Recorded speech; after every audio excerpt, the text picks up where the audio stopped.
Olá, boa noite para você. Seja bem-vindo ao Jornal da Record. Mais de 10 mil voluntários já receberam doses da Coronavac.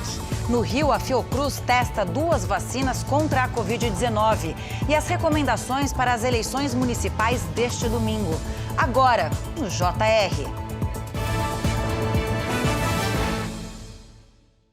Oferecimento Bradesco. Pague, receba e transfira grátis no Pix.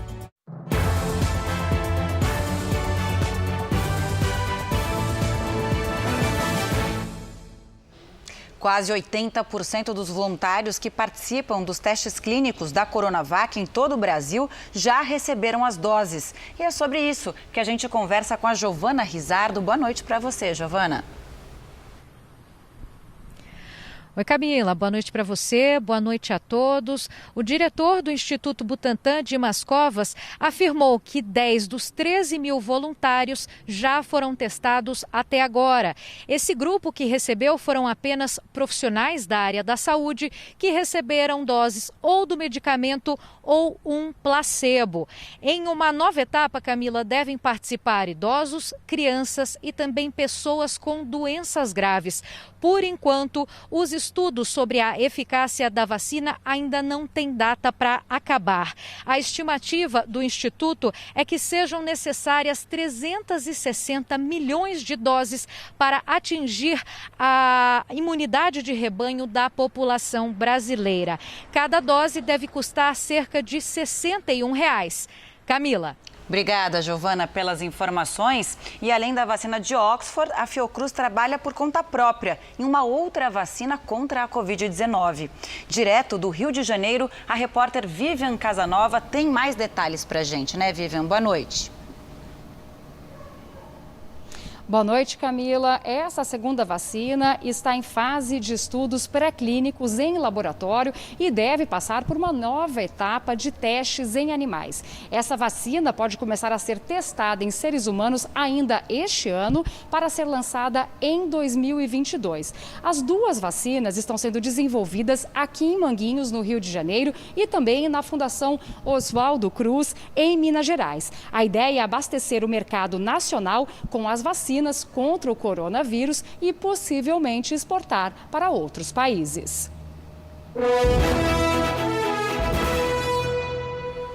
Há 2 dias das eleições municipais, a disputa pela Prefeitura de São Paulo segue indefinida. Pesquisa Real Time Big Data, encomendada pela Record TV, mostra Bruno Covas à frente e 4 candidatos empatados tecnicamente na segunda posição, com possibilidade de chegar ao segundo turno. Candidato à reeleição, Bruno Covas tinha 27% na pesquisa divulgada em 31 de outubro. Foi para 34% em 10 de novembro e agora tem 33%. Márcio França tinha 9%, foi para 12% e agora tem 14%. Celso Russomano saiu de 22% para 12% e hoje aparece com 13%. Guilherme Boulos tinha 14%, foi para 13% e agora manteve os 13%. Gilmar Tato saiu de 5% para 7% e agora 8%. França, Russomano, Boulos e Tato estão empatados tecnicamente dentro da margem de erro, que é de 3 pontos percentuais para mais ou para menos. Arthur Duval oscilou de 3% para 2% e agora tem 5%. Andréia Matarazzo manteve 2% nas pesquisas anteriores e agora tem 1%. Joyce Hasselmann tinha 2%, foi para 1% e manteve 1%. Orlando Silva tinha 1% nas pesquisas anteriores e agora não pontuou. Marina Elou tinha 1% e não pontuou nas últimas 2. Levi Fidelix, Antônio Carlos e Vera Lúcia não pontuaram em nenhuma das 3 pesquisas. Na pesquisa divulgada nesta sexta, brancos e nulos somam 6%, mesmo percentual dos que não souberam ou não responderam. O Instituto Real Time Big Data ouviu 1.000 eleitores nos dias 11 e 12 de novembro. A margem de erro é de 3 pontos e o nível de confiança da pesquisa é de 95%. Em Goiânia, Maguito Vilela e Vanderlan Cardoso devem disputar o segundo turno, de acordo com o levantamento feito pelo Instituto. Maguito Vilela aparece na frente com 29% das intenções de voto. seguido de Vanderlan Cardoso com 21%. Delegada Adriana Corse tem 13%. Elias Vaz aparece com 4%. Gustavo Gayer, 3%. Alisson Lima e Major Araújo têm 2%. Com 1% aparecem Virmondios Cruvinel, Doutora Cristina, Cristiano Cunha, Samuel Almeida, Thales Barreto. Fábio Júnior também tem 1%, assim como Manu Jacob e Professor Antônio. Vinícius Gomes não pontuou. Brancos e nulos somaram 10%. 8% não souberam ou não responderam.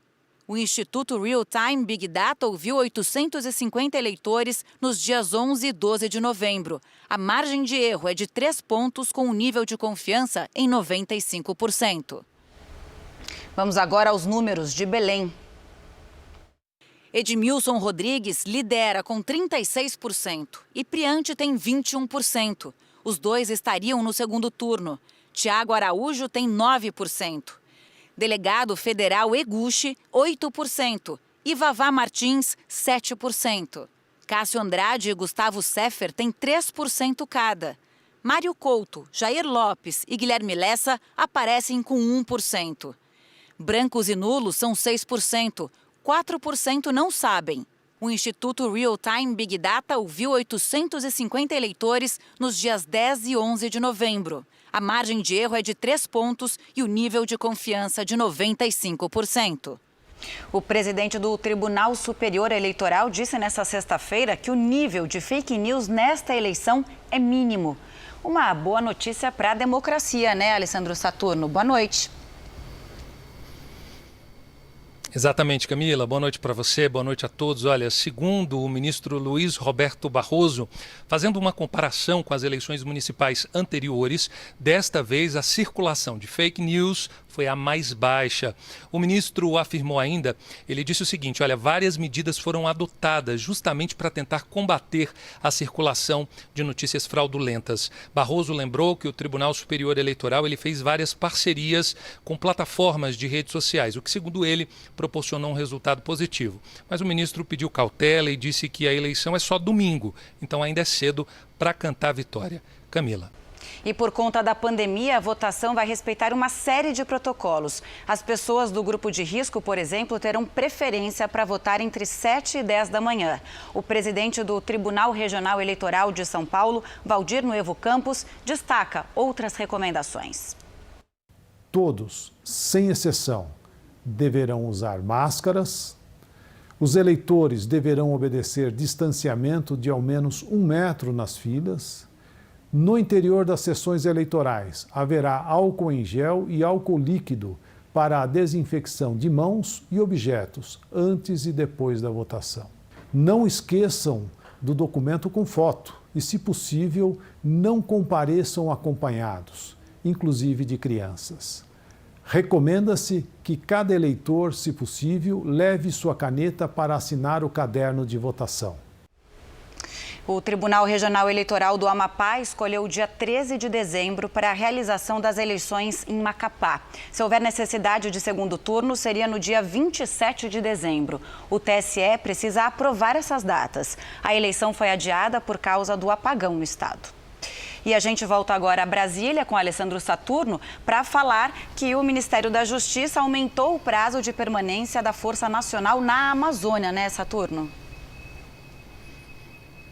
Isso mesmo, Camila. Olha, os militares eles ficam por lá até o dia 30 de maio. Parte da tropa vai atuar justamente em atividades e serviços para a preservação da ordem pública. Eles vão trabalhar em conjunto com os militares das Forças Armadas. Coordenada pelo Ministério da Defesa, a Operação Verde Brasil 2 visa justamente combater o desmatamento, as queimadas e o garimpo ilegal na faixa de fronteira em terras indígenas e em unidades de conservação da Amazônia Legal. Vale lembrar ainda que o Ministério da Defesa também prorrogou a atuação das Forças Armadas lá na Amazônia para até o final de maio do ano que vem.